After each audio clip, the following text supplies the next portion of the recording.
Hey, Shlomo Weberman from the Lawrence-Cedarhurst, and there's two fundamental questions in this week's parsha that I would like to talk about. The first one is something that probably bothers a lot of people, and the question is that Torah is a covenant, it's a bris, and the question is, how could we be obligated to keep the Torah if we weren't part of the Nasa v'Nishma that was needed to accept it? We didn't say that, we didn't accept it, and so why are we obligated to do it? Some say that since our neshama was by Har Sinai, as Chazal say, so that our neshama accepted it. The problem with this is that a man is not a neshama. A man is a configuration of a neshama, a soul, and a guf, a body. And only the synthesis of those two create a human condition. And therefore, the neshama can't unilaterally accept the Torah on behalf of the Adam. And so therefore, that question remains. And the second question is that we say in the Haggadah that if Hashem didn't bring us to Har Sinai, it would be enough, even if he didn't give us the Torah. And the question is, what's the purpose of bringing us to Har Sinai if he doesn't give us the Torah? What is significant about Har Sinai without the Torah? This question is strengthened by the fact that the Torah, which is broken up into paragraphs and subparagraphs with psuchas and stumas, indicated in the Chumash with Pei and Samach.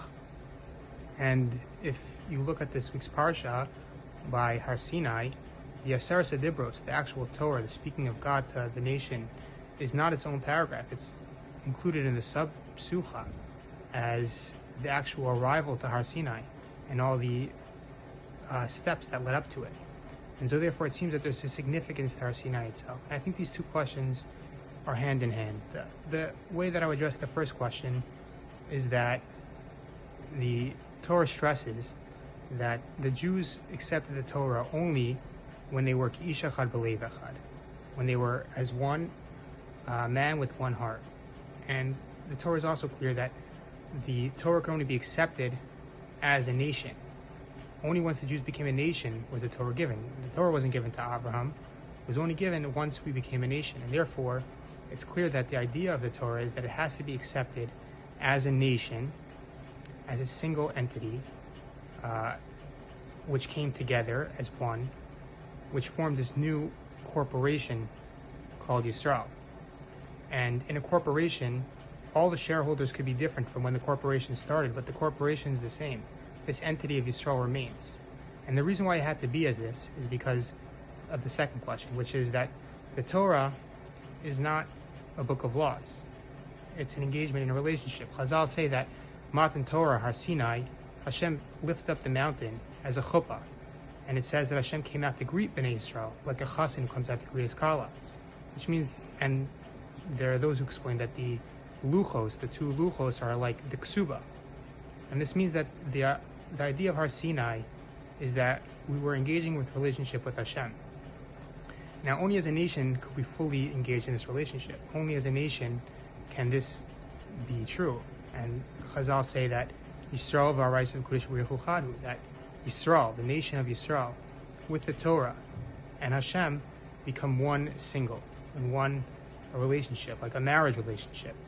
And therefore, we have to understand that, number one, that we only can keep the Torah if we're part of, in as much as we're part of a nation, and in as much as we recognize that, we can keep the Torah. And number two is that the Torah is not just a book of laws, it's actually a relationship. And therefore, we have to continue this continuum of this relationship, Father, the Son, and to continue this chain that starts from Har Sinai, and to engage in this relationship with Hashem in as much as we're part of Israel. I want to take a moment to invite you to our special Night Seder program. Our Aaron and Leah Night Seder program has been endowed to our shul, bringing in outstanding young Talmidei Chachamim to our shul every Monday to Thursday from 8:30 to 9:45 every night of the week, in order to give you the opportunity not just to listen to shirim, but to do your own learning. That means to say you choose, even if it be half an hour a week, you say, I would really like to learn X. I would really like to learn more about Y. And I want to come in. You can find a chevrusa. You'll be assigned your own chevrusa to work through it at your pace, at your level. That's what Night Seder is about. We're shifting from being receiving shiurim of Torah to learning Torah ourselves. Please join us for our Aaron and Leah Night Seder program. Looking forward to seeing you there shortly.